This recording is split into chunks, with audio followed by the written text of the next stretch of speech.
Bienvenue sur ma chaîne YouTube. L'objectif de cette vidéo sera de prendre un tuto directement sur le site de la société Adobe et de le faire, donc ces tutos sur GIMP. Donc j'ai commencé avec celui-là, donc l'effet d'étirement qui est assez connu. Donc si vous trouvez intéressant le résultat, je vous remercie de me mettre un pouce vers le haut et de me laisser un commentaire. Et n'hésitez pas également à vous abonner à ma chaîne pour voir d'autres contenus sur GIMP, LibreOffice ou Gmix. Et sur ce, je vous souhaite un bon visionnage. Alors, c'est parti. Nous sommes sur l'éditeur d'image GIMP, la version 2.10.32. Aujourd'hui, on va faire quelque chose de différent. On va aller sur le site d'Adobe. Et l'idée, c'est de récupérer quelques tutos et les faire sur GIMP. Donc là, débutant expert, 10 minutes, créer un effet d'étirement circulaire de pixels, mais dans GIMP. Alors, on va pas télécharger Photoshop, on va télécharger le fichier d'exemple. Et comme ça, donc je l'ai déjà fait, et c'est là. Donc il faudra dézipper, hein. Clic droit de la souris, extraire tout. Une fois qu'on fait extraire tout, on a un petit dossier et on récupère donc Circular Sketch. Donc on double-clique. Alors moi, donc c'est des fichiers PSD, mais GIMP l'ouvre sans difficulté. Hop, on va lui dire de convertir et voilà. On se retrouve avec donc un fichier calque jump avec le personnage et l'arrière-plan background. Donc là, on va travailler sur jump. Ce qu'on va faire, c'est qu'on va prendre l'outil de sélection rectangulaire. On va s'assurer dans les options de cet outil que ce sera remplace la sélection actuelle. Tout est décoché. Voilà, il n'y a rien qui est coché.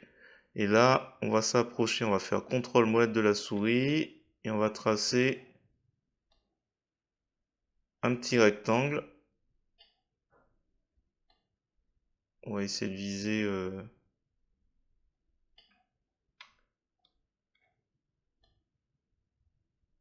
alors un pixel.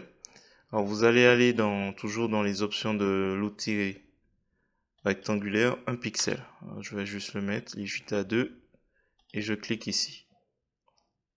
Alors une fois que je fais ça, je vais juste vérifier que je suis bien. Alors, contrôle molette de la souris, n'hésitez pas à vous faire un zoom.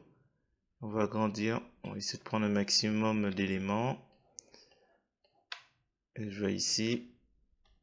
Hop, voilà, je m'arrête juste avant.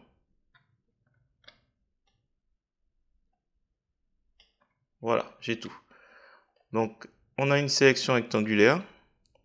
Il faudra regarder dans la taille que ici, c'est-à-dire la hauteur de la sélection, on est à 1 pixel. Et qu'on a pris tous les éléments sur le personnage, le sujet. On va dans édition, on fait copier, édition, coller. Quand on fait ça, on a une sélection flottante qui apparaît. On va aller ici pour créer un nouveau calque. On va mettre peut-être échantillon. Ce nouveau calque, on va l'appeler échantillon. Et donc, cet échantillon, on va l'étirer. Donc, on va utiliser pour cela l'outil de mise à l'échelle. Donc, échantillon, calque, échantillon, on va travailler dessus. L'outil de mise à l'échelle, dans les options de cet outil, on va s'assurer qu'on va travailler avec le calque normal. Type d'interpolation, on va laisser linéaire. Tout le reste, on a vos aperçus et coché. Conserver le rapport, non, on va décocher. Autour du centre, on laisse cocher. Donc on va cliquer. Et là, on va juste étirer, voilà, vers le haut. Alors si vous préférez, vous indiquez dans la boîte de dialogue la mesure. Alors on va dire, allez, 1500. Parce que je vois que mon image est de cette taille. Alors, on clique là, hop. On fait OK. Là, ce qu'on va faire, c'est qu'on va le faire une petite rotation à droite. Donc, c'est quoi? C'est un calque. Donc, calque, transformer rotation à 90 degrés dans le sens horaire.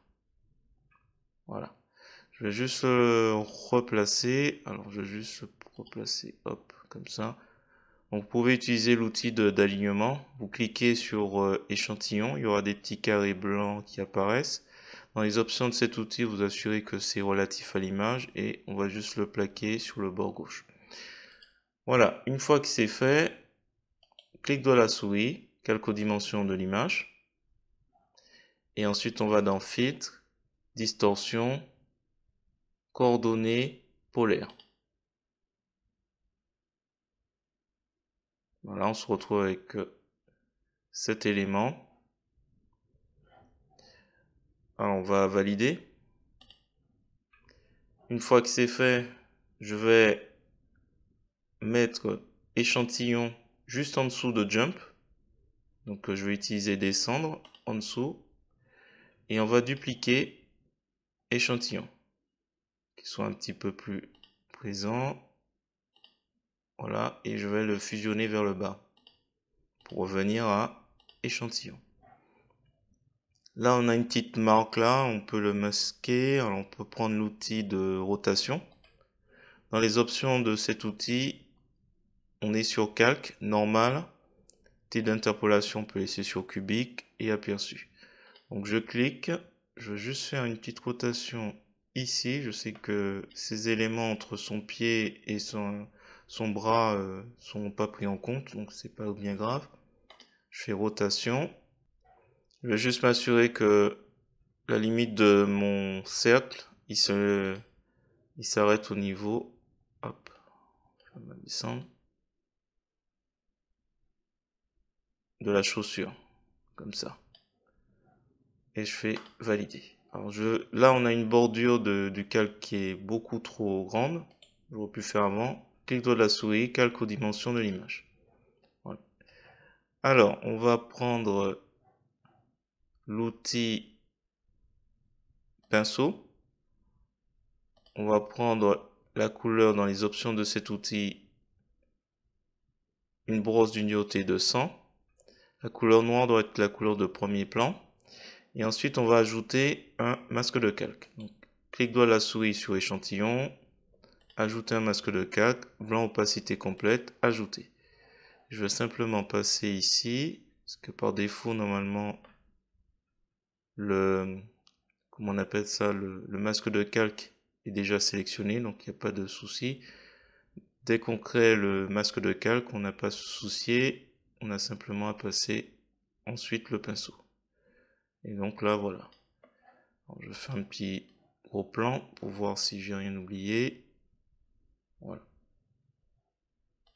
Donc s'il faut, on peut encore ajouter, faire fusionner vers le bas.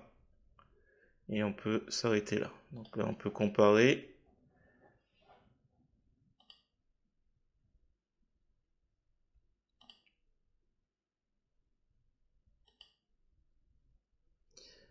Voilà, je vais m'arrêter là. Donc si vous avez trouvé intéressant cette vidéo, je vous remercie de me mettre un pouce vers le haut et de me laisser un commentaire. N'hésitez pas également à vous abonner à ma chaîne pour voir d'autres contenus sur GIMP, LibreOffice ou GMIC. Et sur ce, je vous dis à bientôt.